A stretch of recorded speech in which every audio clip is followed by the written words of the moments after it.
सार्थक, कहाँ हो तुम? ऑफिस में। क्यों? मैं भी तुम्हारे ऑफिस में ही हूँ। तुम दिख क्यों नहीं रहे? अरे तुम्हें बोला था ना, मैं कल लेकर जाऊंगा तुम्हें मेरे पार्टनर से मिलने। सार्थक, मुझे सच बताओ, तुम कहाँ हो? ये नितिशा कौन है? मैं अभी हरमन के साथ ही खड़ी हूँ। सार्थक, हेलो सार्थक।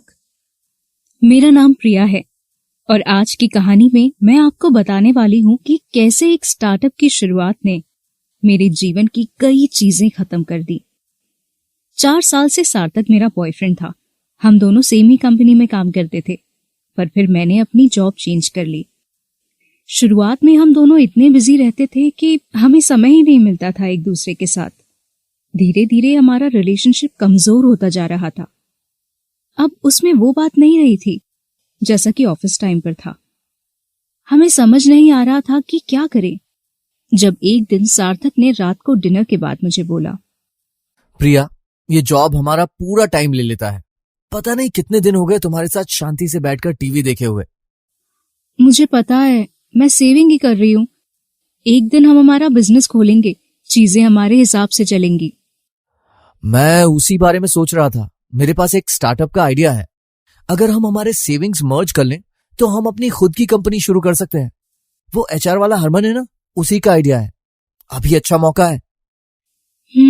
ठीक है, मुझे आइडिया शेयर करो, मैं सोचकर बताती हूँ। आइडिया मुझे अच्छा लगा था। उसी के बेसिस पर मैंने सार्थक को मेरी सेविंग्स दे दी। मेरी एक ही शर्त थी कि सार्थक मुझे उसके बाकी के बिजनेस पार्टनर से मिलवाएगा। सार्थक हमेशा कहता था, तुम लोड मत लो, मैं सब देख लूंगा। समय बीतता गया, पर हर बार सार्थक कोई ना कोई बहाना बना देता था ताकि मुझे उसके पार्टनर से ना मिलवाना पड़े। अब सार्थक और बिजी रहने लगा था। रात को लेट घर आना तो जैसे अब एक आम बात हो गई थी। कई बार तो वो घर भी नहीं आता था।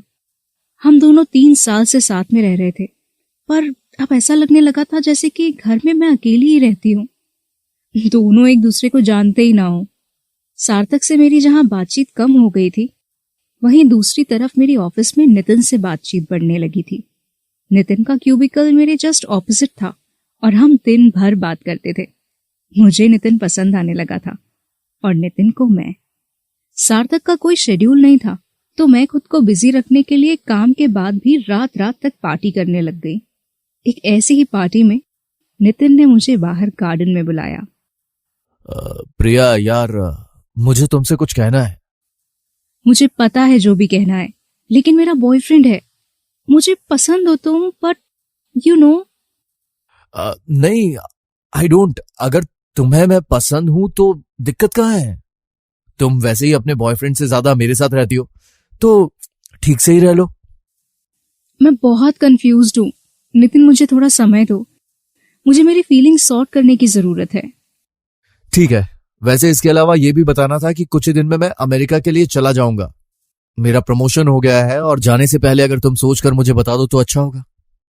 हमने एक दूसरे को हक किया। मैं नितिन के लिए बहुत खुश थी और खुद के लिए कंफ्यूज्ड। मैंने सोच लिया था कि सार्थक को कन्फ्रंट करने का टाइम आ गया है। लगभग 6 महीने हो गए थे स्टार्टअप के शुरू हुए। इस बीच वो मुझसे कुछ 25 लाख ले चुका था और मुझे स्टार्टअप के बारे में कुछ भी नहीं पता था। उसको छोड़कर प्यार का मुद्दा तो था ही। मैंने सार्थक को फोन किया। हाय प्रिया, यार आज मैं थोड़ा बिजी हूं, पर सब कुछ बढ़िया है। तुम्हें मैं कल तुम्हारे ऑफिस में मिलता हूं। वहां से मेरे पार्टनर से मिलने चलेंगे, ठीक है? और सुनो, टाइम नहीं दे पा रहा हूं, पर तुम मेरी फ्यूचर हो इस स्टार्टअप की तरह। मतलब मेरा सब कुछ तुम्हारे लिए ही है। सार्थक से बात करने के बाद मुझे कंफर्म हो गया था कि मुझे सार्थक के साथ ही अपनी जिंदगी गुजारनी है, और मैंने नितिन को मना कर दिया। मुझे गिल्टी फील हुआ कि सार्थक हमारे फ्यूचर के लिए कितनी मेहनत कर रहा था और मैं नितिन के साथ पार्टी कर रही थी। मैंने सोचा कि मैं सार्थक को सब कुछ बताकर माफी मांग लेती हूँ। मैं डायरेक्ट सार्थक के ऑफिस पहुंच गई, पर वहां कोई और ही बैठा था। मैं वहां से निकल के हरमन के ऑफिस गई। आखिर वो सार्थक का पार्टनर था। हरमन से बात करने पर मुझे पता चला कि सार्थक ने कभी हरमन के साथ कोई पार्टनरशिप की ही नहीं थी। कोई स्टार्टअप नहीं था और ना ही सार्थक 6 महीने से ऑफिस आया था। देखो प्रिया, मुझे पता है कि तुम सार्थक के साथ रिलेशनशिप में थी, पर वो जितना मेरा दोस्त है उतनी तुम भी हो। वो मूव ऑन कर गया, कुछ 1 साल हो गया है उसको नितिशा के साथ रिलेशनशिप में आए। तुम भी मूव ऑन कर जाओ। मुझे समझ नहीं आ रहा था कि मैं क्या करूं। हरमन के हिसाब से वो किसी और के साथ रिलेशनशिप में था और पूरे ऑफिस को ये बात पता थी। तो मैंने सार्थक को कॉल किया। सार्थक, कहाँ हो तुम? ऑफिस में? क्यों?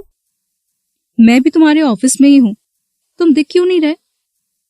अरे तुम्हें बोला था ना, मैं कल लेकर जाऊंगा तुम्हें मेरे पार्टनर से मिलने। सार्थक, मुझे सच बताओ, तुम कहाँ हो? ये नितिशा कौन है? मैं अभी हरमन के साथ ही खड़ी हूं। सार्थक, हेलो सार्थक। सार्थक ने फोन काट दिया। उसने मुझे ब्लॉक कर दिया था। उसने पूरे ऑफिस में बता रखा था कि मेरे जॉब चेंज करने के कुछ महीने बाद ही हमारा ब्रेकअप हो चुका था। मैं घर पहुंची तो मैंने नोटिस किया कि सार्थक धीरे धीरे करके पहले ही घर खाली कर चुका था। सार्थक मेरे पैसे लेकर भाग चुका था और नितिन भी अमेरिका के लिए निकल चुका था। मैंने सार्थक पर भरोसा करके बहुत बड़ी गलती की। 3 महीने हो गए हैं पुलिस केस किए हुए। अभी तक कोई लीड नहीं है और ना ही मेरी दोबारा कभी नितिन से बात हुई। काश मैं नितिन के साथ चली गई होती तो आज शायद मैं खुश होती।